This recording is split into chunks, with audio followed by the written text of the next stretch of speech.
आज मला वाटतं की आज आमच्या आई वडील असते तर मी आज त्यांना मिठी मारून सांगितलं असतं आय लव्ह यू, माझं तुमच्यावर प्रेम आहे, कारण ते व्यक्त होता आलं नाही आम्हाला. पहिले गुरु आणि देव माझ्यासाठी वडील आहेत. समाजाला दाखवावं लागतं. आम्ही 4 मित्र बसलो की तुझा मुलगा कुठं आहे, ह्याचा मुलगा कुठं आहे. आमच्या गल्लीतल्या एखाद्या मुलीला पाहुणे बघायला येणार असतील तर अख्ख्या गल्लीला कळायचं का. ते काय करायचे माहिती का, ह्यांच्याकडून कप बशा आणा, ह्यांच्याकडून प्लेट आणा, ह्यांच्याकडून चमचे आणा, कारण पोहे करायच्यात, पाहुणे येणार आहेत, चहा करायचा आहे. अहो अख्ख्या गल्लीला कळायचं की त्या बाबा अशा दिदीला मुलगा पाहायला येणार आहे. उद्या मरण आलं ना तरी जायला तयार आहे. काय टेन्शन, रिलॅक्स, काय नाही, सगळं झालंय ओके. जिंकण्यापेक्षा कसा जगला हे लय महत्त्वाचं आहे. हे जीवनाची स्पर्धा नाही आहे, तुम्ही जीवन कसं जगताय हे लय महत्त्वाचं आहे. शिक्षणातनं तू इंजिनियर बनशील, डॉक्टर बनशील, काय IAS अधिकारी बनशील, तो पार्ट दुसरा आहे. पण तू पहिल्यांदा माणूस तर बन. मग त्यात माझा स्वार्थ आहे की ते समाधान मिळवण्यासाठी आपण मदत करतो आणि लोकांना सहकार्य करायचा प्रयत्न करतो.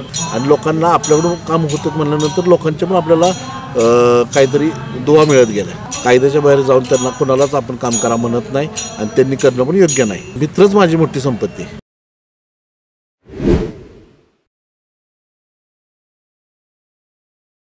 स्वागत है लड़बंदी पॉडकास्ट में। और आज के जो हमारे स्पेशल गेस्ट है विजय माने साहब है, और जो सामाजिक राजकीय इन क्षेत्रों में उनका बहुत सारा काम है. बहुत सारे लोग उनको नहीं जानते होंगे और उनके ही जबान से हम सुनेंगे उनके बारे में. सगळ्यात पहिल्यांदा मी विजय माने साहेबांसोबत करतो की आमच्या लडबंदी पॉडकास्टमध्ये ते आले. आणि विजय माने साहेब की जरा म्हणजे नाही का, बऱ्याच लोकांना तुमच्याबद्दल पण माहीत नाही आहे, पण एक तुमच्याबद्दल थोडंसं सांगावं अशी म्हणजे माझी इच्छा आहे. धन्यवाद आई. पहिल्यांदा मी तुमच्या चॅनलचा आभार मानतो की तुम्ही मला संधी दिली इथं येऊन तुमच्याशी काही बातचीत करण्याची. मी तसा सर्वसामान्य घरातून कुटुंबातून जन्मलेला व्यक्ती. घरची परिस्थिती एकदम हालाकीची. आमचे वडील आर्मीत होते, रिटायर झाले. 84 साली रिटायर झाले, 1984 साली. माझा जन्म 1982 मधला. त्यानंतर रिटायरमेंटनंतर पेन्शन कमी, सगळं कमी, त्यामुळे घरची परिस्थिती एकदम हालाकीची होती. त्यातून संघर्ष करत आम्ही शाळा शिकलो. प्राथमिक शाळा माझी नगर परिषद, फलटण नगर परिषद शाळा क्रमांक 4, पांजरपूर शाळा म्हणतो त्याला आपण, जिथं आता ग्रामीण पोलीस स्टेशन चालू आहे, ग्रामीण पोलीस स्टेशन बारस गल्ली. त्या शाळेमध्ये माझं प्राथमिक शिक्षण झालं 7वी पर्यंत. तो काळ असा होता की ती शाळा म्हणजे एकदम सर्वसामान्यांसाठी. मुदुजी हायस्कूल, यशवंतराव चव्हाण हायस्कूल, ह्या मोठ्या शाळा होत्या. त्या स्टँडर्ड लोकांसाठी, श्रीमंत लोकांसाठी मानल्या जायच्या. आणि आमच्यासाठी त्या शाळा, पण ती शाळा खरी विद्या होती. तिथले शिक्षक आम्हाला एवढे म्हणजे मनापासून गुरु शिष्याचं असं नातं असायचं. आम्हाला एक कडणे मॅडम म्हणून होत्या. कोणत्या मॅडम? कडणे मॅडम. त्या आम्हाला वर्ग शिक्षिका होत्या. माझं ड्रॉइंग चांगलं होतं, तर अक्षरशः त्या मला कलर्स, कॅच पेन, पेन्सिल सगळं पुरवायच्या. कारण परिस्थिती नसल्यामुळे त्यांना वाटायचं की तू तुझ्या कलेपासून दूर राहू नकोस. आम्ही त्यांच्या घरी जायचो, हक्कानी बसायचो, जेवायचो, म्हणजे एवढं घरगुती संबंध होते. इवन माझे कॉलेज झाल्यानंतर माझं लग्न झालं तरीसुद्धा मी दर संक्रांतीला, मकर संक्रांतीला तिळगुळ घेण्यासाठी त्यांच्याकडे जायचो. पण काही कारणास्तव आमच्या मॅडम एक्सपायर झाल्या. त्यांना थोडंसं कॅन्सरचा आजार होता. असं नातं होतं त्या काळातलं. अशा पद्धतीने माझं लहानपण. त्यानंतर 7वी 8वी नंतर मला काम करत करत शिक्षण घ्यावं लागलं. त्यामध्ये मी सरबतच्या गाड्यावर काम केलं, बेळीच्या गाड्यावर काम केलं. आमची आई घरची परिस्थिती हालाकीची असल्यामुळे आमची आई वीटभट्टीवर कामाला जायची, शेतात कामाला जायची, तिथं पण मी मदत करायला जायचो. ह्यातून आम्हाला पहिल्यापासून संघर्षातून आम्ही शिकलो. जबाबदारी लवकर पडली. काय असतं, परिस्थिती व्यक्तीला शिकवत असते. कुठल्या शाळेत, महाविद्यालयात आपल्याला ही डिग्री मिळणार नाही. जी परिस्थिती आपल्याला शिकवते ना, ती कुठल्या शाळेत, महाविद्यालयात आपल्याला ते समजणार नाही. आणि त्या परिस्थितीनुसार आम्हाला लवकर जॉबला लागावं लागलं, काम करावं लागलं. तरीसुद्धा त्यातून मी SY TY पर्यंत ग्रॅज्युएशन पूर्ण करता आलं नाही. TY पर्यंत मी कॉलेज पूर्ण केलं, आपलं मुदुजी कॉलेजला. आणि माने साहेब, म्हणजे मला आवर्जून विचारावं वाटते की नाही का, तुम्ही जसं म्हणलं की तुमचं लहानपण थोडं हालाकीचं होतं, तर तुमच्या आईवडिलांबद्दल म्हणजे काय सांगावं वाटतं तुम्हाला, की कशा पद्धतीनं? आता आमची आई गृहिणी होती, कष्ट भरपूर करावं लागले तिला. आमचे वडील आर्मीतनं रिटायर होते, ते पण जॉब करत होते कुठं सिक्युरिटीमध्ये, ह्याच्यात त्यामध्ये. पण जेमतेम भागणं अशा पद्धतीचं होतं. त्या काळात आमच्या बहिणीचं लग्न झालं, ताईचं, ते कर्ज होतं. अशा पद्धतीनं आमच्या शिक्षणाकडं पण त्यांनी प्रामाणिकपणे आमच्यावर संस्कार चांगले केले. संघर्ष करण्याची ताकद आज आईवडिलांमुळे माझ्यात आहे. आपली शरीरयष्टी हेच भरपूर आमच्या आईवडिलांमुळे मला दिलेलं आहे. ह्याच्यावरच मी आजपर्यंत इथपर्यंत तारलो आहे, इथपर्यंत उभा राहिलो आहे. आणि भविष्यात सुद्धा हेच माझी शरीरयष्टीच माझ्यासाठी भरपूर मोठं हे आहे. आईबद्दल तर सगळंच लिहिलं जातं, सगळं वाचलं जातं, कविता आहेत सगळं आहेत. आणि आई खरंच निस्वार्थ प्रेम करते आपल्या मुलांवर, त्याबद्दल डाऊट नाही. तसंच आमचे वडील होते. आमचे वडील आर्मीत असल्यामुळं कडक स्वभावाचे होते. त्यांचा स्वभाव आमचे चुलते, आमचे आजोबा पण त्यांच्यासमोर उभा राहत नव्हते. पण ते जेवढे रागवायचे, जेवढे कडक होते ना, तेवढेच मायाळू दयाळू पण होते. त्यांचं माझ्याशी चांगलं बॉन्डिंग होतं. मी त्यांच्या अंगा खांद्यावर खेळलो, जे की आमचे भाऊ बहीण आमचे कोणीच त्याच्याजवळ जायला घाबरायचे. पण माझ्याशी त्यांचे एकदम मैत्रीतले संबंध होते. वडिलांकडून मी बरंच काही शिकलो आयुष्यात. पहिले गुरु आणि देव माझ्यासाठी वडील आहेत. आमचे वडील तसे बघितले तर नास्तिक. बरोबर. त्यांचा देवावर विश्वास नाही, ते स्पष्ट मला सांगायचे. त्यामुळे मी पण नास्तिक. त्यांनी मला स्पष्ट सांगितलं, माणसानेच तयार केलंय चांगला आदर्श व्यक्ती, चांगलं व्यक्तिमत्व म्हणजे देव, आणि एक राक्षस प्रवृत्तीचं किंवा खराब वृत्तीचं म्हणजे राक्षस दानव, हे दोन आपणच तयार केलेलं आहे. त्यापासून हे सुरू झालं. त्यामुळं देवबीव काय नाही. मग मी पण देवबीव काय मानत नव्हतो. आणि जोपर्यंत आईवडील होते तोपर्यंत मी कधीच कुठल्या देवाला गेलो नाही. कारण आईवडील म्हणजे घरात देव असल्यामुळे आपल्याला कुठल्या देवाला जायची गरज पडली नाही.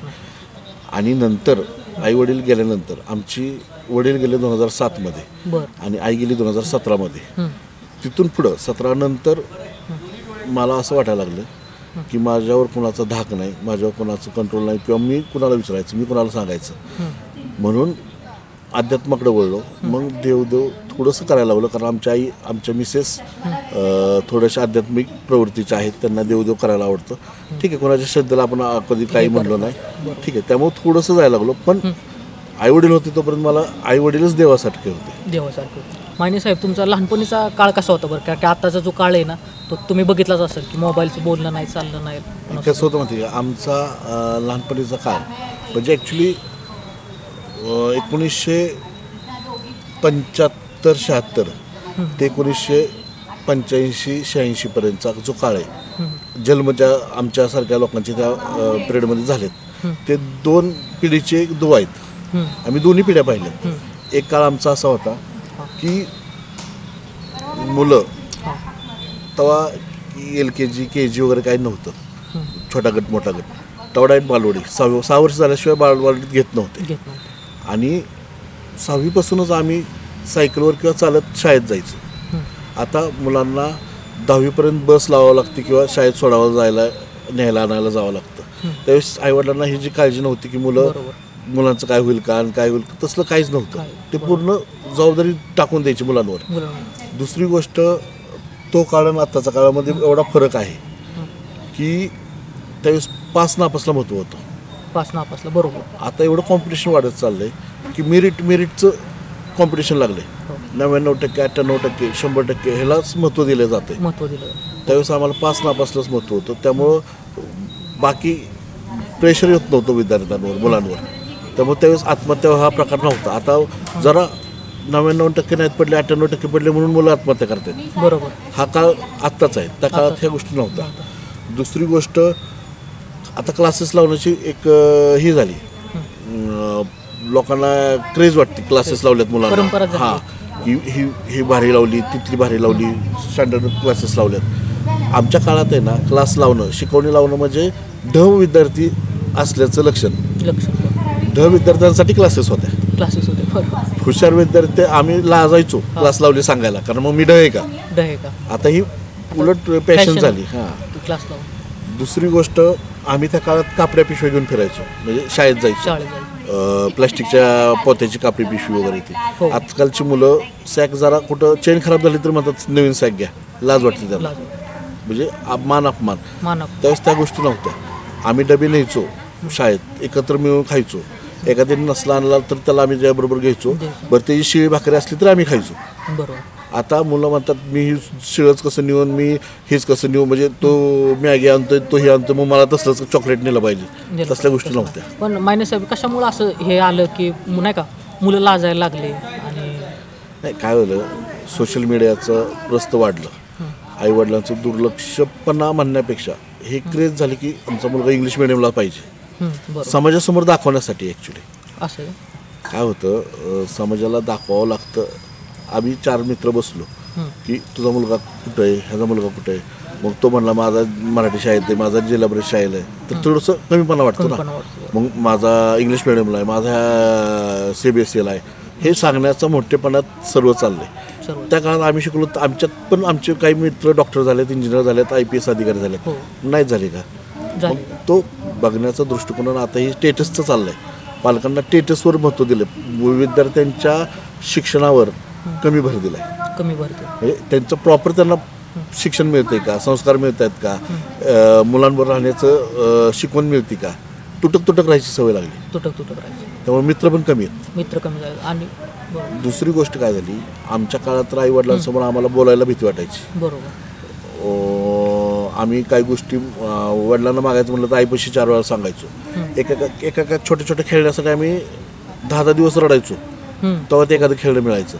आता इझी मिळतंय, त्यामुळे मुलांना त्याचं व्हॅल्यू कळत नाही. आमच्या काळात आम्ही आईवडिलांना प्रेमयुक्त करता आलं नाही आम्हाला, की आमचं तुमच्यावर प्रेम आहे. म्हणजे आय लव्ह यू आजकाल म्हणतात तसं, आय लव्ह यू म्हणायचं आम्हाला कळलं नाही. उलट आजकालच्या मुलांना ते जमतंय, पण त्याचं त्या वाक्याचं महत्त्व राहिलं नाही. आमच्या काळात ते वाक्य लय मोठं होतं, ते आम्हाला सांगता आलं नाही. म्हणजे आमचं दुर्दैव आहे, आमच्या आईवडील तोपर्यंत गेले. आज मला वाटतं की आज आमच्या आईवडील असते तर मी आज त्यांना मिठी मारून सांगितलं असतं आय लव्ह यू, माझं तुमच्यावर प्रेम आहे. कारण ते व्यक्त होता आलं नाही आम्हाला. तो काळ तसा होता की तिथं ह्या गोष्टी व्यक्त होत नव्हत्या. बरोबर. आणि मायने साहेब, म्हणजे मला एक किस्सा आवर्जून सांगावंसं वाटतं. माझा एक खूप जवळचा मित्र आहे, तर त्यांचे वडील एक्सपायर झाले का हास्यामध्ये. तर तो त्यावेळेस नाही का रडत म्हणला, त्याच क्षणी मी तिथंच होतो, त्यालाच घेऊन आलो होतो. तो म्हणला की नाही का मी अख्ख्या जीवनात म्हणजे वडिलांना आय लव्ह यू म्हणू शकलो नाही, मला म्हणायचं होतं, ती खंत राहिली. तेच खंतराव नाही. माझं तर म्हणणं आहे की व्हिडिओ पाहणाऱ्यांनी पण क्षण न डावलता व्हिडिओ पाहून झाल्यानंतर आपल्या आईवडिलांना किंवा आपल्या प्रिय व्यक्तीला किंवा घरात कुणी आई बहीण बायको मुलं सगळ्यांना आय लव्ह यू म्हणलं पाहिजे. प्रेम व्यक्त करायला प्रेमी आणि प्रेयसीच असते असं काही नाही. गर्लफ्रेंड आणि बॉयफ्रेंडच असला असं काही नाही. तुम्ही आईशी बोलू शकता, वडिलांशी बोलू शकता, भावाशी बोलू शकता, बहिणीशी बोलू शकता. प्रेम व्यक्त करायला कुठला डे पण लागत नाही. व्हॅलेंटाईन डे लागत नाही का, फादर डे लागत नाही का, मदर डे लागत नाही. प्रेम व्यक्त हे तुमच्या रोज पाहिजे. प्रेम काय एका दिवशीच असतं का, परत नसतं का, असं काय नसतं.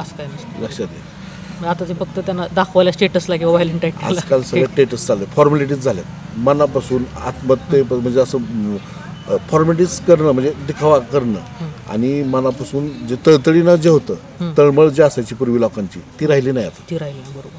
आणि तरी मायने साहेब नाही का तुमच्या कॉलेज जीवनामध्ये तुमचा काय असं लवचा काही प्रसंग किंवा प्रेमाचा काही प्रसंग? आता आमचा काळ असो, तुमचा काळ असो, नाहीतर येणारा काळ असो, प्रेम हे म्हणजे नाजूक, तुम्ही शब्द बोट ठेवलं, प्रेम सर्वांचं असतं. माझं तर म्हणणं 99 ते 100% लोक प्रेम करतात. भले ते एकतर्फी असेल, एखादं सक्सेस असेल, एखाद्याचं अनसक्सेस असेल, पण प्रेम सर्वांचं होतं. त्या वयात त्या गोष्टी घडतातच. भले मग आपण एकतर्फी करू, मला ती मुलगी आवडायची किंवा माझं त्या मुलीशी प्रेम झालं पण आमचं सक्सेस होऊ शकलं नाही. आणि काहींचं सक्सेस झालं, त्यांचं आज लग्न पण झालं, सक्सेस पण आहेत. पण आमच्या काळातलं मी केलेलं प्रेम सांगतो. आता प्रत्येकाचा वेगवेगळा अनुभव आहे. मी जे प्रेम केलं ते जरी आम्ही भेटत असेल तरी आम्ही एकमेकाला कधी स्पर्श पण नाही केला. कधीच नाही. निस्वार्थ प्रेमळ एकदम प्रामाणिक प्रेम होतं ते. प्रामाणिक. त्यामध्ये कुठलाच स्वार्थ नव्हता. पवित्र प्रेम होतं.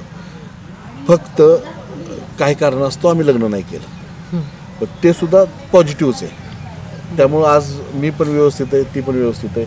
आणि त्या प्रेमामुळे मी बरंच काय शिकलो. मी आज कुठल्या गोष्टीत एकाग्रता करतो किंवा एखाद्या गोष्टीवर विश्वास ठेवतो किंवा एखाद्या गोष्टीवर ही डीपमध्ये जातो ना, त्या प्रेमामुळं सवय लागली मला. त्या व्यक्तीवर मी जी प्रेम केलं ना ते डीपमध्ये केलं, प्रामाणिकपणे केलं. त्यामुळे आता ती सवय लागली मला. मी प्रत्येक गोष्ट प्रामाणिकपणे करतो. आणि ज्यावेळेस त्या व्यक्तीपासून लांब गेलो ना, तर जसं काही लोक म्हणतो ना आपण ब्रेकअप झाल्यानंतर मग कुठंतरी व्यसनाच्या आहारी लागतात, कुठंतरी तिसऱ्या मार्गाला जातात की बाबा माझं म्हणजे असा प्रेम ही झाला भंग झाला आहे, मग कुठंतरी वाईट डिप्रेशनमध्ये जातात. त्यामुळं मी काय केलं, मी थोडंसं समाजकार्याकडे वळलो. मी आठवणी होणार आहे त्या व्यक्तीची आणि त्याच्यापासून लांब जाण्यासाठी मी समाजकार्यासाठी वळलो. समाजकार्यात मी भरपूर नाव कमवलं, त्यात गुंतून घेतलं, पण त्यामुळे मी आज सक्सेस झालो. म्हणजे नको म्हटलं तरी त्या व्यक्तीमुळे त्या प्रेमामुळे मला फायदाच झाला. बरोबर. आणि मायने साहेब, म्हणजे आपल्या मुलाखतीच्या म्हणजे वितरकचा प्रश्न आहे, पण मी तुम्हाला विचारतो की तुम्ही एक गोष्ट म्हणला होता नाही का, की ज्यावेळेस तुम्ही काय तर म्हणतात त्या पिशव्या शाळेत जाताना घेऊन जायचा, प्लॅस्टिकच्या पिशव्या आणि दप्तर घेऊन जायचा, तर त्यावेळेस काय लाज वगैरे काही गोष्टी नसायच्या? अजिबात नसायच्या. आणि चड्ड्या फाटलेल्या असायच्या, बरोबर, चप्पल तुटलेल्या असायच्या. तो काय होतं माहिती का, त्यावेळेस सर्वच एकसारखे होते. इवन तुम्हाला मी काय सांगतो, ज्या परिसरात आपण वावरलो, वागलो, राहिलो, थोडक्यात काय, आम्ही ज्या गल्लीत राहिलो त्या गल्लीत तेव्हा अशी लाज वाटत नव्हती की शेजारनं साखर आणायची, ह्यांच्याकडून दूध आणायचं, काय नाही, सर्वजण घ्यायचे. म्हणजे असं मग आत्ताच्या मुलांना सांगितलं ना की शेजारनं साखर घेऊन ये, मग मी कसं जाऊ, मग लाज वाटते. अहो, शेजारी जेवायला जा, त्यांनी आमंत्रण दिले तरी जात नाहीत, मुलं लाजतात. इवन आता ह्या फ्लॅट सिस्टीममध्ये शेजारी कोण राहतं हे माहीत नाही. पूर्वी आमच्या गल्लीत आमच्या गल्लीतल्या एखाद्या मुलीला पाहुणे बघायला येणार असतील तर अख्ख्या गल्लीला कळायचं का. ते काय करायचे माहिती का, ह्यांच्याकडून कप बशा आणा, ह्यांच्याकडून प्लेट आणा, ह्यांच्याकडून चमचे आणा, कारण पोहे करायच्यात, पाहुणे येणार आहेत, चहा करायचा आहे. अहो, अख्ख्या गल्लीला कळायचं की त्या बाबा अशा दिदीला मुलगा पाहायला येणार आहे. आता शेजारच्याचं लग्न लागून जातं, ती मुलगी डिलेवरीला येते तरी कळत नाही की बाबा हिचं लग्न झाले म्हणून. तो काळ आहे ना, तो एक बराबरीच होता. कोण श्रीमंत कोण गरीब असं काय नव्हतं. तुझे भाऊ नाता आणि एक जुटीन राहायचं. सगळं अख्खी गल्ली म्हणजे एक कुटुंब होतं, सोसायटी म्हणजे एक कुटुंब होतं. आता इथं आपल्या स्वतःच्या कुटुंबातच एक मत नाही. बरोबर. तर माने साहेब, मला असं म्हणायचं होतं की तो काळ जो होता ना, एक जुटीचा होता, पण अशी नाही का परंपरा आता आपण म्हणजे समाजात परत बिल्ड करू शकतो का त्याचा तो चान्स गेलाच आहे निघून? आता आम्हाला तर वाटतं की तो चान्स गेला आहे, कारण हे आताचं जे युग आहे हे मोबाईल युग झालं आहे, सोशल मीडिया युग झालं आहे. बरं, सोशल मीडियामध्ये पण तुम्ही पाहिलं का, बऱ्याचशा पोस्ट फिरतात. ह्या जुन्या आमच्या वेळेचा काळ, आताचा काळ, असं सगळं डिक्लेअर करतात. ते वाचण्यापुरतं बघण्यापुरतंच लोकांना आवडतं. ते आचरणात आणायला कोणाला आवडत नाही. बरोबर. आणि ते आचरणात आणल्याशिवाय ते बदल घडणार नाही. असा विषय. त्यामुळं आपण प्रयत्न करायचं म्हणजे काय, आता लोकांना काय झालं, फास्ट लाईफ जाईल, बरोबर, क्विक पाहिजे सगळ्या गोष्टी, आणि तो तुमच्यात कुणाच्यात सुद्धा आपण टाकू शकत नाही. काय की तो जिव्हाळा, ते प्रेम ते आतून उत्पन्न व्हावं लागतं. बरोबर. तो वरून आपण तयार करून टाकू शकत नाही त्यांना की बाबा चला तुम्हाला असं करायचं. ते मनापासून व्हावं लागतं. ते कधी होतं, तशी घरातली माणसं असतील, संस्कार असतील, तर आजोबा आजी असतील ना अजून एखाद्या कुटुंबात, तर अजून सुद्धा तो नातू तसाच असणार. आज मला माझ्या आजीचं आठवतंय. माझी आजी कायम सकाळी उठलं, संध्याकाळी भेटलं, दुपारी भेटलं तरी माझ्या गालावर नाक फिरवणार, माया करणार.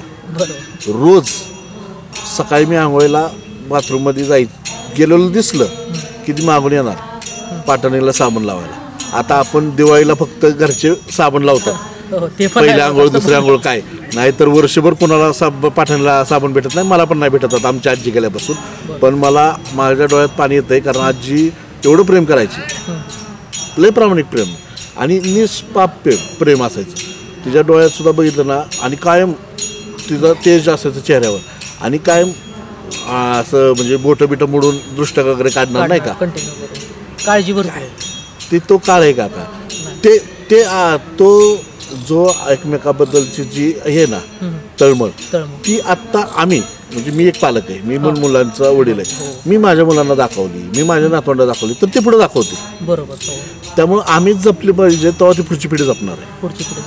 तुम्ही म्हणताय ना की ते परत होईल का, होऊ शकतं, नाही असं नाही, पण त्यासाठी आधी आमच्यात बदल करावा लागेल. बरोबर. आता काय होतं मग, आता आता मी उद्या म्हातारा झालो, तुम्ही म्हणाला कसं बोटं मोडायची, कसं मुला नातवंडाच्या हात फिरू, किंवा आमची मिसेस म्हणणार, कारण ते हेच आपलं आहे ना, आता आपलं मन आपल्याला खातं, जे आपल्याला काय म्हणतील लोक काय म्हणतील ह्याच्यात आपण लय अडकलोय. बरोबर. त्यामुळं आपलं लाईफस्टाईल जगण्याची बदलत चालली. तुम्ही लोक क्या कहेंगे ह्याच्या दुर्लक्ष केलं ना तर तुम्ही लय पुढे जाता, लय सक्सेस होता. कोणीही त्यात तुम्ही अडकूच नका. लोक देवाला पण नाव ठेवल्यापासून राहत नाहीत. आपण कोण आहे इथं. श्रीराम प्रभूंना पण वनवास म्हणजे भोगावा लागला. आपलं काय पण तो काय म्हणाल हा काय म्हणाल त्याच्यात तर तुम्ही अडकला ना तर आयुष्यात सक्सेस होणार नाही. बरोबर. असा विषय लोकांचा विचार केला तर. आणि मायने साहेब जसं आपलं बोलणं झालं होतं नाही का थोडं, तर त्यामुळे तुम्ही सांगितलं होतं की तुम्ही म्हणजे 20 ते 25 बिझनेस केलेले आहेत नाही का, भरपूर बिझनेस केलेले. काय आलं मला बिझनेसमध्ये आवड आहे. जॉब नोकरीमध्ये मला अजिबात आवड नव्हती. मी जॉब करत होतो, मी जॉब सोडले आणि व्यवसाय माझ्या अंदाजाने मी 20-25 जॉब व्यवसाय केले. आता ते कुठले केले हे पण मला सांगता येणार नाही, तेवढे केलेत. पण मी कधी हार मानली नाही. कसं होतं यश अपयश हे एका नाण्याची दोन्ही बाजू आहेत. पडलो तरी उठायचं, लढत राहायचं, परत पडेल परत उठायचं, लढत राहायचं. त्यामुळं आज माझ्या परिस्थितीत एवढा बदल झाला आहे. शेवटी कसं लहान बाळ कसं असतं, पडतं परत उठतं, इकडे तिकडे बघतं कोणी बघितलंय का, नाही बघितलं की परत पळतं परत पडतं. आपण त्यात हार मानायची नाही. तुम्ही तुमचा प्रयत्न संघर्ष सोडायचा नाही. सक्सेस झक मारत येईल आपल्याकडं स्वतःकडं 100%. आणि तो मला अनुभव आहे. मी आज इतका समाधानी सुखी आहे. माझी तुम्हाला मी सांगितलं मला 7वीपासून तर समजा सरबतच्या गाड्यावरून बेळेच्या गाड्यावर तर जॉब करावं लागत असेल, काम करावं लागत. 10 रुपये पगार होता त्या काळात रोजचा. आज आमची आईसुद्धा त्या काळात कुठंतरी रानात वीटभट्टी ह्याच्यावर त्याच्यावर काम करत होती.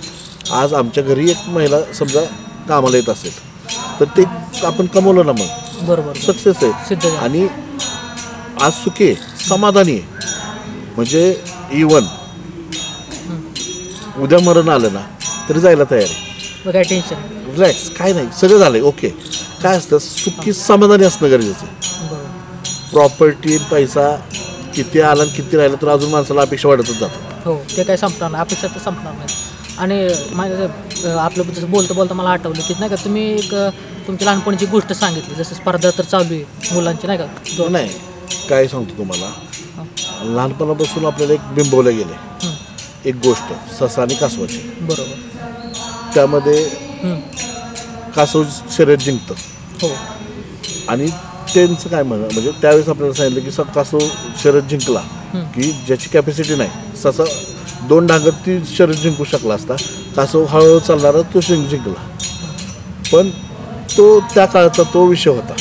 आताच्या काळात मित्र असं म्हणेल की तुम्ही कासवाच्या आणि सशाच्या स्पर्धेचा असा अर्थ घेतला पाहिजे. कसा की ससा जातानी खातो, गवत खातो, मौज मजा करतो, झोपतो, मग बघतो तर तोपर्यंत कासव तिथं पोचलेला असतो, कासव शर्यत जिंकलेला असतो. जिंकण्यापेक्षा कसा जगला हे लय महत्त्वाचं आहे. हे जीवनाची स्पर्धा नाही आहे, तुम्ही जीवन कसं जगताय हे लय महत्त्वाचं आहे. बरोबर. मग तुम्ही कासवापेक्षा सशासारखं जगा. नुसती स्पर्धा, जीवन आयुष्य म्हणजे स्पर्धा नाही आहे. स्पर्धा नाही. तुम्ही काय जगला आणि कसं जगला हे लय महत्त्वाचं आहे. बरोबर. त्यासाठी मला तर वाटतं कासवासा आपलं सशासारखं जगलं पाहिजे. सशासारखं जगलं पाहिजे, जीवनाचा आनंद घेत जगला पाहिजे. आणि पण मायने साहेब म्हणजे एक आता फॅशनच आहे, तुम्ही बघता की सगळे आई वडील असेल तर नाही का ते बघतात की त्यांच्या मुलाचं भविष्य चांगलं होईल, त्यासाठी ते थोडं त्याच्यावर प्रेशराईज करून त्याला चांगल्या बॅचमध्ये टाकतात, चांगली इन्व्हेस्टमेंट करतात, मोठं करतात नाही का. त्यांची बी स्वप्न असतात. तर ते कसं आहे तुमचं म्हणणं काय? काय माहिती का, एक तर पूर्वीचा काळ म्हणजे आमचा काळ होता. आमच्या आईवडिलांना आम्ही किती होतं हे विचारलं तरी पाहुण्यांना सांगता येत नव्हतं. बरोबर. कारण त्यांनी फ्रीडम सोडला होता आम्हाला. हो. तुम्ही तुमची साईड घ्या, आम्ही ॲडमिशन घ्यायचे, आम्ही कॉलेजला जायचं, आम्ही साईड कुठली घ्यायची, आम्ही कुठले विषय घ्यायचे, इंजिनिअरिंगला जायचं का आर्ट्सला जायचं का सायन्सला जायचं का कॉमर्सला जायचं का पुढचं काय करायचं आम्ही ठरवलं. आमच्या आईवडिलांनी कधीच आमच्यात इंटरफेअर केलं नाही. त्यामुळे आम्ही आजपर्यंत फ्री माइंडनी जगलो आणि आतापर्यंत इथपर्यंत पोचलो. त्यामध्ये तुमच्या शिक्षणाबरोबर तुम्हाला जनरल नॉलेज महत्त्वाचं आहे, व्यवहार ज्ञान महत्त्वाचं आहे. काय होतं तुम्ही प्रेशर करू नका आणि तुमची स्वप्न आणि तुमच्या गोष्टी मुलांवर लादू नका. मुलांना अजून निर्णय घ्यायची क्षमता नाही आहे, चांगलं वाईटच माहीत नाही आहे. तुम्ही त्यांना लहानपणी जन्मल्यावर म्हणाला ह्याला डॉक्टर करायचं, चुकीचं आहे ना. बरोबर. तो जरा मोठा होऊन द्या, तो शिक्षण काय घेतो, त्याचा कल कुठं आहे, त्याच्यावर त्यालाच निर्णय घेऊन द्या. पण ते बरोबर आहे का तसं निर्णय? तोच बरोबर आहे. तुम्ही प्रेशराईज करून, आता सचिन तेंडुलकरचं उदाहरण आहे. सचिन तेंडुलकर लहानपणापासून क्रिकेट, त्याचे लहानपणीचे फोटो आहेत, 4 आणि 5 आणि 6 वर्षाचे बॅट घेतलेले. म्हणजे त्याला लहानपणीच त्याच्यात दिसलं की तो क्रिकेट होऊ शकतो. त्याच्याच वडिलांनी त्याला म्हटलं असं इंजिनियरच हो, तर त्याला इंजिनियरकडे गेला असतं तर सचिन तेंडुलकर मिळाला असता का आपल्या देशाला? त्यासाठी त्याच्यात काय ते बघूनच तुम्ही त्याच्यावर निर्णय घेतला पाहिजे, त्याच्याच कलेने चाललं पाहिजे. तुम्ही पालकांनी, आम्ही पालकांनी अजिबात त्याच्यावर प्रेशर केलं नाही पाहिजे, ह्या मताशी मी आहे. आणि असं म्हणतात की समजा आपण मुलांवर प्रेशर नाही दिलं तर ते कदाचित चुकीच्या मार्गाला जातात. ते संस्काराचा पार्ट वेगळा आहे, शिक्षणाचा पार्ट वेगळा आहे. संस्कार तुम्ही कसे करताय घरात त्याच्यावर. तुम्ही तुमच्या आईवडिलांना कसं सांभाळताय, मी माझ्या आईवडिलांना कसं सांभाळतो त्याच्यावर माझी मुलं शिकणार आहेत की त्यांनी मला कसं सांभाळायचं. बरोबर. दुसरी गोष्ट, मी माझ्या नातेवाईकांना, मित्रमंडळींना काय रिस्पेक्ट देतो त्याच्यावर माझा मुलगा मला रिस्पेक्ट देणार आहे. बरोबर. जे संस्कार आपण घरात बोलतो, वागतो, करतो अनपेक्षित, मी काय सांगतोय, मुलं आहेत ना 50 ते 60-70% आईवडिलांचंच आचरण करतात. आईवडिलांचं आचरण करतात, त्यामध्ये 60-70% आईवडिलांकडून शिकतात. मग वडील काय वागतात ना हे मुलगा लगेच कॅप्चर करतो. असं वागलं पाहिजे, तसं वागलं पाहिजे.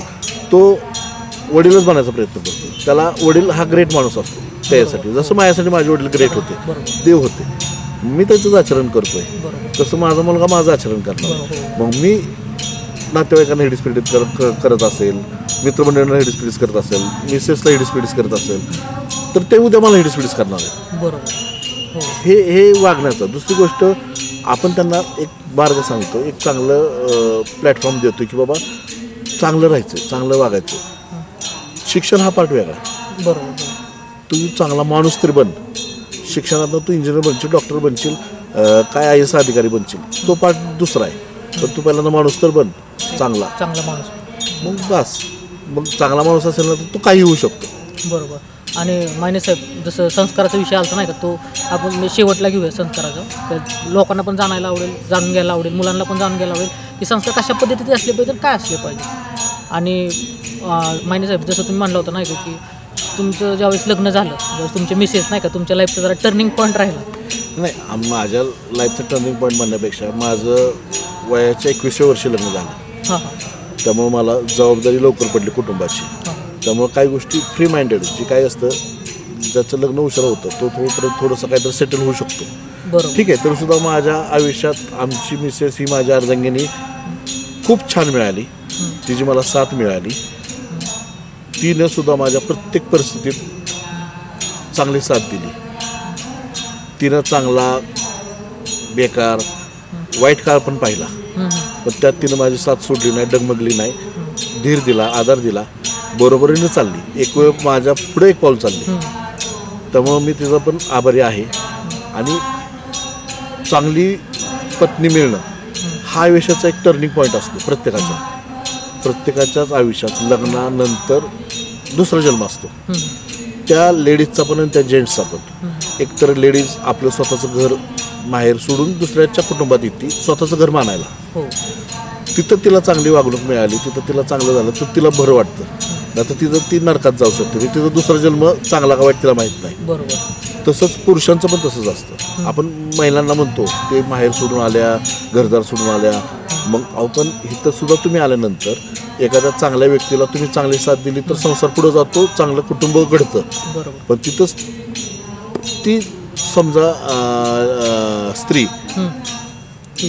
व्यवस्थित राहिली नाही, व्यवस्थित वागली नाही तर त्या व्यक्तीचं पण बरबादी होती, त्याच्या पण आयुष्याचं वाटोळं होतं, त्याच्या कुटुंबाचं वाटोळं होतं. त्यामुळं दोघांचा हा टर्निंग पॉईंट आहे लग्नानंतरचा.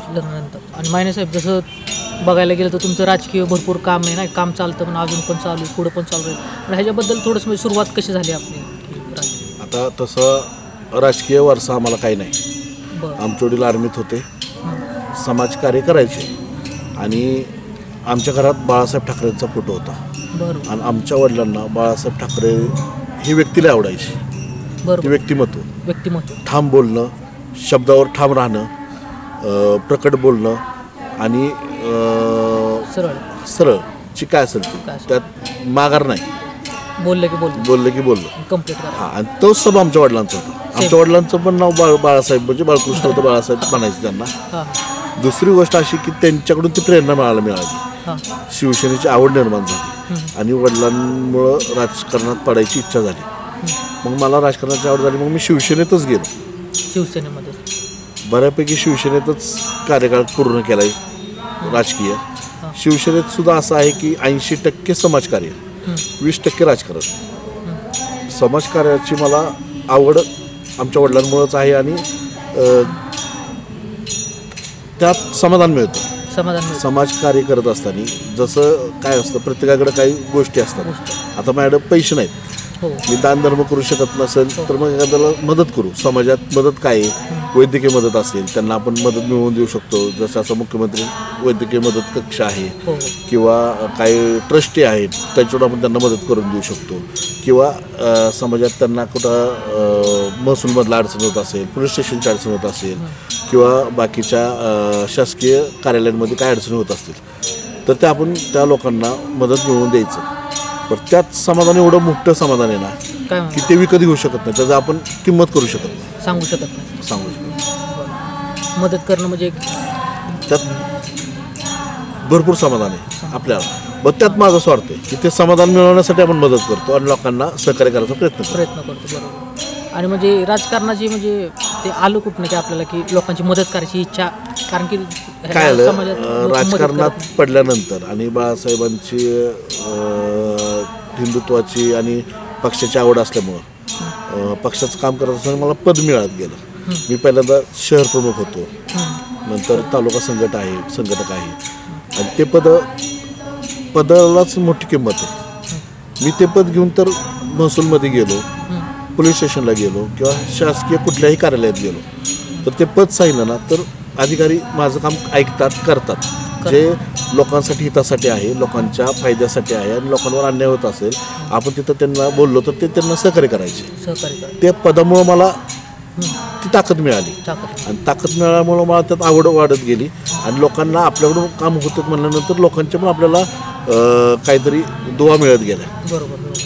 आणि मायने साहेब, आता आपले इंटरव्ह्यूच्या व्यतिरिक्त प्रश्न आहे की जे अधिकारी लोक असतात ते सहजासहजी कोणाचं ऐकत नाही का, आणि ते तुमच्याकडे म्हणजे ते कसं स्किल आलं की बाबा एक पद्धत असते नाही का प्रत्येकाची, किंवा काय होतं ऐकत नाहीत म्हणण्यापेक्षा तो अधिकाऱ्यावर डिपेंड आहे. एखादा अधिकारी असतो तसा, पण आपण कायद्यातनं चालत असेल आणि कायद्यातनंच त्यांना काही मागत असेल, कायद्याच्या बाहेर जाऊन त्यांना कोणालाच आपण काम करा म्हणत नाही आणि त्यांनी करणं पण योग्य नाही. बरोबर. जे काय कायद्यातनं चाललेलं आहे, जे काही त्या लोकांवर अन्याय होत असेल किंवा किरकोळ गोष्टीत आधार कार्डचं असेल, तुमचं रेशनिंग कार्डचं असेल, पुरवठा अधिकाऱ्याकडचं की त्यांना ते मिळत नाही किंवा त्यांचं नाव लागत नाही किंवा नाव कमी झालं नाही, 7/12 मिळत नाही, ह्या किरकोळ गोष्टी आहेत त्या त्यांना मिळल्या पाहिजेत. आणि मग त्यासाठी त्यांना 4 हेलपाटे लावत असतील तर ते आमच्याकडे आले तर आम्ही फोन केला तर सुद्धा अधिकारी ते पोच करायचं जबाबदारी घेतात किंवा त्यांना द्यायची जबाबदारी घेतात. सहज इझी काम होतं ते. हां, आपण कायद्याच्या बाहेर जाऊन त्यांना कोणालाच काही म्हणत नाही की ते काम करा. जे कायद्यात आहे ते तुमच्या हातात आहे आणि जे गव्हर्नमेंटने तुम्हाला सांगितलं आहे त्यासाठी तुम्ही पगार घेताय तर ते तुम्ही तर योग्य पद्धतीने केलं पाहिजे. बाकी काय नाही. फक्त तो ग्रामीण भागातून येत असेल त्याला तुम्ही 4 हेलपाटे घालायला लावत असाल तर त्या एका 7/12साठी किंवा एका कागदपत्रासाठी तो 4 हेलपाटे घालायचं, 4 दिवस त्याचा कामाचा खाडा करणार, जाणं येणं वाटखर्ची विषय वेगळा आणि तिथं येऊन त्याचा वेगळा खर्च, त्यापेक्षा तुम्ही एका हेलपाट्यात त्याचं काम करा. हेच आमची प्रामाणिकपणे इच्छा असतील, तेच त्यांना आम्ही सांगतो आणि त्यामुळे ते ऐकतात. रिस्पेक्ट, विनंती विशेष, आपण कोणालाही दमदाटीनं सांगत नाही. विनंती विशेष हात जोडून सांगतो अधिकाऱ्यांना, साहेब असं असं आहे, तेवढं झालं तर बरं होईल. रिस्पेक्ट बोलल्यानंतर कुणीही पण काम करतं. शेवटी तुमच्या बोलण्यावर डिपेंड आहे. तुमचं तोंड गोड असेल ना तर तुम्ही एखाद्याचं मन जिंकू शकता आणि तुम्ही मन जिंकली ना तर तुम्ही विश्वावर राज्य करू शकता. लक्षात. आणि मायने साहेब, जसं आपलं बोलणं झालं नाही का, जसं की तुम्हाला मित्र जपण्याची खूप आवड आहे, की काय जरा थोडं त्याबद्दल सांगा. नाही, मित्र जपण्याची आवड आहे म्हणजे म्हणजे मित्रच माझी मोठी संपत्ती. आत्तापर्यंत मी मित्र एवढे माझे आणि मित्रमंडळीमुळंच मी तारलेलो आहे. मित्रमंडळी माझ्या सुखदुःखात प्रत्येक गोष्टीत मित्रमंडळी आहेत माझे. इवन तुम्हाला मी काय सांगतो, मधल्या काळात सोशल मीडियावर एक मेसेज व्हायरल होता की तुम्हाला असा एकतरी मित्र पाहिजे जिथं तुम्ही मन मोकळं करता आलं पाहिजे, जिथं तुम्ही सुखदुःख शेअर करता आले पाहिजे. कारण काय होतं, एखाद्याला तसा जवळचा मित्र नसेल तर तो आत्महत्येपर्यंत जातो. मन मोकळं करता आलं नाही, काय गोष्टी बोलता आल्या नाहीत तर अशा गोष्टीसाठी तुम्हाला एकतर मित्र पाहिजे. आणि तुम्हाला जो असा मित्र असेल त्याला हा मेसेज फॉरवर्ड करा. तर हा फिरत असताना मी बघितलं तर माझ्या मोबाईलवर जवळजवळ 25-30 लोकांचे मित्रांचे मेसेज आले होते. म्हणजे मी विचार काय केला, त्या 25-30 मित्रांना मी एक मित्र आहे की जिथं माझ्यापाशी मन मोकळं करतात, सुखदुःखाच्या त्या गोष्टी करतात. याला म्हटलं तर माझ्यासाठी एक नाही, मग माझ्यासाठी पण ते 25-30 जण आहेत. मग मी ते मेसेज परत त्यांना फॉरवर्ड केला की माझ्यासाठी पण तुम्ही एक जण आहात की पण मी विचार केला की त्यांच्यासाठी मी एकटाच आहे. ते कमवलंय मी आयुष्यात. आणि मी त्यांच्यासाठी काय केलंय बोलून दाखवलं ना तर ते कमी होतं. काय असतं केलेलंच बोलून दाखवायचं नाही. पण एक उदाहरण सांगतो. एका मित्राने माझ्यासाठी काय केलं, जिथं मला मृत्यू समोर दिसत होता, जिथं अख्खी दुनिया हे जग हारलं होतं, कोरोनाचा काळ, पहिला जी लाट आली होती कोरोनाची, त्या पिरियडमध्ये मला निमोनिया झालता. पण ते सिम्पटम सगळे कोरोनाचे होते. दम लागणं, सर्दी होणं, खोकला येणं, धाप लागणं, अशा बऱ्याचशा गोष्टी होत्या. माझा एक मित्र होता हॉस्पिटलमध्ये, तो मला हायर पॉवरच्या गोळ्या देत होता. पण त्याने काय फरक पडत नव्हता. नंतर मी हॉस्पिटलला गेलो. तिथं काय सांगायचे प्रायव्हेट हॉस्पिटलमध्ये की तुम्ही गव्हर्नमेंटमध्ये जावा, कोरोनाची टेस्ट करा. कारण तेव्हा गव्हर्नमेंटचा GRच होता की टेस्ट केल्याशिवाय कुठे ॲडमिट करून घ्यायचं नाही. ते त्यांच्या जागा बरोबर होते. पण मला काय वाटायचं, मला कोरोना नसेल आणि त्या कोरोनाच्या लाईनला उभं राहायचं आणि टेस्ट करायची तर मला कोरोना झाला तर काय प्रॉब्लेम येईल ना. म्हणून मी थोडंसं त्या गोष्टीपासून भीत होतो. पण माझा एक मित्र आहे जवळचा, तो आमच्या ताईच्या वस्तुशांतीला गेला. तिथं त्याने विचारलं विजू नाही का आला. आमची ताई म्हणली नाही, त्याची तब्येत बरोबर नाही असं. तो तिथून लगेच निघाला. मी मारोड पेठेला राहतो 3rd फ्लोअरला. तिथं तो आला. तिथं मुलं होती. म्हणले पप्पा कुठे? ते म्हणले दवाखान्यात गेलात. तो वर आला धाप देत, जे की तिथं मी नव्हतो. मग तिथं त्यांनी मला फोन लावला, विजू कुठे? म्हणलं असं हॉस्पिटलला आहे. तिथं आला तो. त्या डॉक्टरला सांगितलं. डॉक्टर म्हणले नाही टेस्ट केल्याशिवाय आम्ही काय करू शकत नाही, असं नाही तसं नाही. मग तिथून आम्ही बाहेर आलो. तिथं त्यांनी फलटणमधल्या मोठ्या हॉस्पिटलला फोन केला बेडसाठी. ॲडमिट करावं लागेल कारण दम लागत होता. तर फलटणमध्ये बेड शिल्लक नव्हतं. त्यांनी पुण्यात फोन केला ससूनला. तिथं पण बेड नव्हतं. तिथं एक बेड होतं. ते म्हणले तुम्ही तर इमर्जन्सी पेशंट आला तर आम्हाला द्यावं लागेल. त्यांनी इकडे तिकडे फोन केले. शेवटी डॉक्टर गोंगांना फोन केला. त्यांनी लाईफलाईनमध्ये एक बेड आम्हाला अवेलेबल करून दिलं. तिथं गेलो. MRI वगैरे सगळं केलं. तिथं त्यांनी मला ॲडमिट केलं. आमची मिसेस माझ्याबरोबर होती. आमच्या मिसेसनी त्या काळात फक्त मोजून 10 मिनटं त्या घरी जायच्या आंघोळीपुरत्या, नाहीतर दिवस रात्र माझ्यापाशी असायच्या सोबतच. आणि लोकांना, डॉक्टरांना, सर्वांना असं वाटलं की मला कोरोना झाला आहे. सिम्पटम सेम होते. त्यामुळे त्या मित्राला पण तो मित्र खाली ॲडमिट केलं. अख्खा दिवस तो माझ्याबरोबर होता. त्याचे महत्त्वाचे दस्त होते रजिस्टर ऑफिसला, त्यांनी सगळे कॅन्सल केले. मला ॲडमिट केल्यानंतर त्यांनी रिसेप्शनला 50,000 रुपये भरले. त्या रिसेप्शनला सांगितलं की जो त्या काय पैसे मागायचे नाहीत, काय असेल ते खर्च ह्यातून करा, मेडिकलचा पण करा, आणि कमी पडले तर मला ह्या नंबरला फोन करा, मला सांगा. त्याला काय सांगायचं नाही. मी ॲडमिट होतो. तो रोज सकाळ संध्याकाळी त्याच्या ऑफिसला जायच्या आधी 2 तास माझ्यापाशी बसायचा. सकाळचा संध्याकाळचा 2 तास बसायचा. गप्पा मारायचा. एक कॉन्फिडन्स द्यायचा, आत्मविश्वास वाढवायचा. तुला काय नाही झालं? मी म्हणायचो माझ्या शेजारी नको बसू. त्या घरी लहान बाळ होतं त्याला झालेलं. कोरोनाचा काळ आहे. तो म्हणायचा तुला कोरोना नाही, मला होणार नाही, आणि तुला झाला तर मला पण होऊन दे, काय अडचण नाही. पण एवढा कॉन्फिडन्स होता त्याला. नंतर स्टेटमेंट चालू होतं. राऊत डॉक्टर मला स्टेटमेंट करत होते. आमच्या मिसेस पण मला कंटिन्यू आपलं सेवा करत होती माझी. हो. त्यानंतर 4थ्या दिवशी मला कोरोनाचा रिझल्ट आला. मी टेस्ट केली होती, निगेटिव्ह. कोरोना नव्हताच मला. बरोबर. आणि 5व्या दिवशी तर मला डिस्चार्ज दिला. डिस्चार्ज मिळणार आहे म्हणून माझा तोच मित्र 4 व्हीलर घेऊन आला मला न्यायला. मी डॉक्टरांना म्हटलं, डॉक्टर साहेब धन्यवाद, आभारी आहे तुमचे, तुमच्यामुळं माझा प्राण वाचला असेल, त्याबरोबर माझ्या मित्रामुळं, तुमच्या घरच्यांमुळं. आणि मला ते बिल आणि काय द्या म्हणजे आपलं बिल पेड करून जाता येईल. तर त्यांनी बिल आणि त्याबरोबर 12,000 रुपये दिले मला त्यासोबत. हां. मी म्हटलं आम्ही तुमच्याकडून तुम्ही बिल घ्यायचं तर तुम्ही मला पैसे कसे देताय. बरोबर. ते म्हणले तुमच्या मित्रांनी 50,000 रुपये भरले होते, 38,000 रुपये बिल झालेलं आहे आणि ते राहिलेले वरचे 12,000 रुपये. आयला म्हटलं म्हणजे अशी दोस्ती पाहिजे. ही दोस्ती, हेच मित्र कामवलेत, जीवाला जीव देणार. तो काळ आहे ना, शिवाजी महाराजांचा पण काळ असाच होता. त्यांनी जे मावळे खालची तयार केले ना, ते पण जीवाला जीव देणारे होते. ते पण सख्खे सोयरे होते त्यांचे, ते पण त्यांच्या सुखदुःखात जात होते. तेव्हा ते पण मावळे त्यांच्यासाठी जीव द्यायला तयार होते. तो काळानंतर मला वाटतं बाळासाहेब ठाकरेंचा एक काळ होता की आम्ही शिवसैनिक बाळासाहेब ठाकरेंसाठी जीव द्यायला पण तयार होतो आणि एखाद्याचा जीव घ्यायला पण तयार होतो. त्यानंतर मैत्रीत असे मित्र असणं हे पण आपल्या म्हणजे सौभाग्य आपलं. आता ह्या गोष्टीची जाणीव आपल्याला पण असणं गरजेचं आहे. बरोबर. म्हणून मी बोलून दाखवलं माझा एक थोडासा.